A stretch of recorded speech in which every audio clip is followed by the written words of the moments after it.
আজকে আমাদের কালীগঞ্জ উপজেলা পরিষদের উপজেলা পরিষদ নির্বাচনের মনোনয়ন আজকে বাছাই প্রক্রিয়া ছিল। আমি বাছাইতে টিকেছি। আমার বিপক্ষে যে প্রার্থী ছিল রাকিবুজ্জামান আহমেদ, তার বিরুদ্ধে আমি একটা তথ্য গোপনের একটা অভিযোগ দায়ের করি। সেই অভিযোগটি ছিল তার মোট সম্পদ হলো 42.23 একর। তার মধ্যে প্রার্থী 16.65 একর জমির বিবরণ উল্লেখ করেন। অবশিষ্ট 25.58 একর জমি, যাহার মূল্য 1,46,85,000 টাকা, যা প্রার্থী তার দাখিলকৃত হলফনামায় উল্লেখ করেন না। আমি আবার বলছি, 25.58 একর জমি, যার মূল্য 1,46,85,000 টাকা, যা প্রার্থী দাখিলকৃত হলফনামায় উল্লেখ করেন নাই। স্বয়ং জ্ঞাতসারে তথ্য গোপন করিয়াছেন।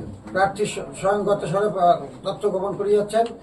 তিনি হলফনামায় 1 বছরের সরকারি কলেজের প্রভাষক পদে বেতন বাবদ 3,34,324 টাকা উত্তোলন করিয়াছেন, যা প্রার্থী তার হলফনামায় উল্লেখ করেন নাই। প্রার্থী জ্ঞাতসারে দাখিলি হলফনামায় তথ্য গোপন করিয়াছেন, যা নির্বাচনী বিধিমালার 2013/17 এর বিধি উপধারা 3 ধারা মোতাবেক সুনির্দিষ্ট অপরাধ, যার ফলে প্রার্থীর দাখিলি মনোনয়নপত্র আমি বাতিলের জন্য আবেদন করেছিলাম।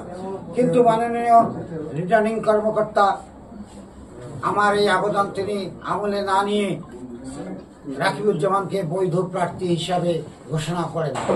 কিন্তু এটা অত্যন্ত দুঃখজনক যে এখানে বলাই আছে, হলফনামায় বলা আছে, তথ্য গোপন করলেই যার পরিপত্র 7(4) ধারা শাস্তিযোগ্য অপরাধ, তিনি তথ্য গোপন করেছেন। আজকে যদি 2-1 একরের প্রশ্ন হতো তাহলে একটা বিষয় হতো। এখানে 25 একর জমি সে দেখায় নাই, যার 1,46,00,000 টাকা মূল্য, দলিল মূল্য। এটা 1,46,00,000 টাকা, 85,000 দলিল মূল্য, এটা তিনি উল্লেখ করেন নাই। এ বিষয়ে আমি আপিল কর্তৃপক্ষ আছে, জেলা প্রশাসক মহোদয়, আমি তার কাছে আবেদন করব এবং সুবিচার কামনা করব।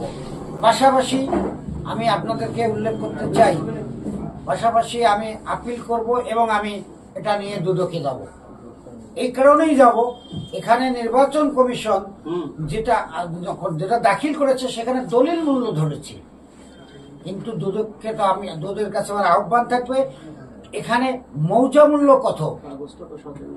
এখানে 42.23 একর জমির মৌজা মূল্য হচ্ছে